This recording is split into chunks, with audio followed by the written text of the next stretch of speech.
Terima kasih ya Tretan sudah mengeklik video ini. Pembahasan kali ini, sebagaimana di judul video, yang akan mengupas seputar skandal dan jejak kasus hukum yang menjerat Jeffrey Edward Epstein, atau kita kenal dengan nama sebutan Jeffrey Epstein.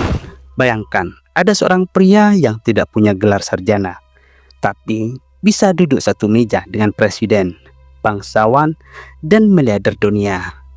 Namanya dikenal di pesta-pesta elit, rumahnya seperti istana, pulau pribadinya tertutup dari hiruk-pikuk publik. Lalu, tiba-tiba, ia ditangkap atas tuduhan serius, dan sebelum pengadilannya dimulai, ia ditemukan meninggal di sebuah sel tahanan. Siapa sebenarnya Jeffrey Epstein? Dan bagaimana satu nama bisa mengguncang begitu banyak lingkaran kekuasaan? Tanpa panjang lebar, langsung kita masuk pada pembahasannya.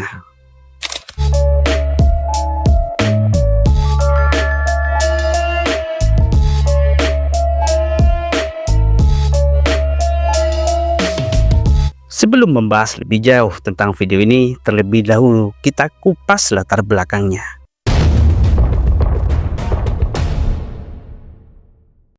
Perlu diketahui bahwa Jeffrey Epstein ini merupakan pria yang lahir pada tanggal 20 Januari 1953 di New York, Amerika Serikat. Profesinya saat ini ia dikenal sebagai finansier atau seorang pemodal. Jadi dari latar belakangnya, ia bukan orang sembarangan. Di usia muda, Epstein tumbuh di keluarga kelas menengah. Pendidikannya sempat kuliah di Cooper Union, lalu lanjut ke New York University. Meski akhirnya Epstein ini tidak menyelesaikan pendidikan dan tidak mendapatkan gelar sarjana. Meski demikian, tidak tahu kenapa Epstein ini ternyata pernah jadi guru matematika di sekolah elit. Tetapi tidak berlangsung lama, lalu Epstein masuk ke dunia keuangan lewat koneksi jaringannya. Di sini Epstein pernah bekerja di sebuah bank lalu membangunnya sendiri. Akibat kerja kerasnya tersebut, Epstein akhirnya jadi orang kaya. Saat ini, Epstein punya rumah mewah dan properti. Bahkan Epstein membangun dan punya pulau pribadi di Palm Beach, sebuah kepulauan Virgin, Amerika Serikat. Epstein saat ini punya pengaruh dengan tokoh-tokoh global. Meski demikian, lika-liku hidupnya tidak lepas dari masalah hukum. Tercatat pada tahun 2008, Epstein diduga pernah terlibat dalam kasus pelecehan seksual anak. Dan saat itu Epstein mengaku bersalah, sehingga ia dijatuhi hukuman 13 bulan penjara. Usai bebas dari hukumannya tersebut, lagi-lagi Epstein pada tahun 2019 diduga terlibat dalam skandal jaringan perdagangan manusia, termasuk melibatkan anak di bawah umur. Meski akhirnya Epstein memang ditahan tanpa jaminan, kehidupan misterius Epstein hingga saat ini terus timbul di permukaan. Meski Epstein dikabarkan sudah meninggal pada 10 Agustus 2019 dalam keadaan bunuh diri di sebuah sel tahanan. Tetapi kenapa hingga saat ini peristiwa tersebut masih memicu pertanyaan besar?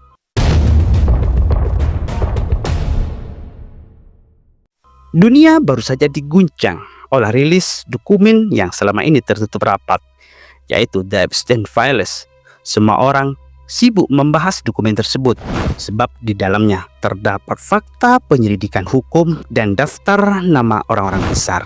Sehingga dokumen yang terdiri dari berbagai naskah halaman, video, dan gambar ini ditaksir mencapai jutaan item. Di antaranya ada banyak foto-foto dari properti Epstein, termasuk aktivitas Epstein di pulau pribadinya.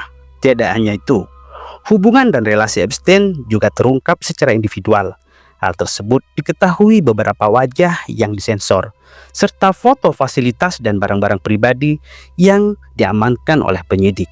Jeffrey Epstein dikenal sebagai seorang finansier asal Amerika Serikat, tetapi namanya justru lebih terkenal karena skandal perdagangan manusia, termasuk melibatkan anak di bawah umur. Tapi di sini publik harus paham bahwa Epstein ini sudah meninggal pada Agustus 2019. Ia katanya ditemukan tewas di sel tahanan federal di Manhattan, New York, Amerika Serikat. Saat itu, Epstein sedang menunggu proses persidangan atas dakwaan berat terkait eksploitasi seksual anak. meski nyatanya ada banyak kasus yang meleletnya. Pemerintah Amerika Serikat saat itu menyatakan bahwa kematiannya sebagai bunuh diri, sehingga secara hukum kasusnya berhenti dan tidak dilanjutkan. Pertanyaannya adalah, sudah 5 tahun berlalu orangnya meninggal, tetapi kenapa kasusnya baru kebongkar sekarang? Apa jangan-jangan ini ada skenario dan konspirasi global untuk mencuri perhatian global? Terlebih isu ini pertama muncul saat sebuah dokumen perkara tiba-tiba sesumbar dibuka dan diperlihatkan ke publik oleh Pengadilan Federal Amerika Serikat. Dari lembaran dokumen tersebut terungkap jika Epstein punya jaringan kelas kakap dari berbagai belahan dunia, sehingga untuk mendapatkan barang langka yang sulit orang miliki tetapi tidak untuk Epstein. Kalian pasti tidak menyangka jika di rumah Epstein ada sebuah benda aksesoris dekorasi penutup Ka'bah, yaitu kiswah. Nah, mendengar nama kiswah, kita akan terbawa dengan suasana kesucian tempat suci umat muslim. Ini bukan soal siapa yang datang ke pesta, tetapi soal apa yang dikirim ke rumahnya. Terungkap fakta bahwa Epstein disebut pernah menerima 3 jenis kain kiswah Ka'bah. Perlu diingat, kiswah bukan sekedar kain dekorasi. Ia adalah simbol kehormatan. Produksinya diawasi ketat oleh otoritas negara dan biasanya hanya diberikan sebagai penghormatan diplomatik di tingkat-tingkat tinggi negara. Lalu bagaimana mungkin benda seeksklusif itu bisa sampai ke kediaman seorang finansir di New York, Amerika Serikat? Jawabannya mengarah pada satu nama dalam buku alamatnya, yaitu ada nama Azizah Al-Ahmadi. Namanya tercatat dalam direktori kontak elit yang dikenal sebagai Black Book. Di lingkaran tertentu, ia disebut sebagai The Fixer atau sosok penghubung antara dunia barat dan jaringan kekuasaan di Timur Tengah. Ia diduga memiliki kemampuan membuka pintu yang bagi orang lain terkunci rapat oleh protokol negara.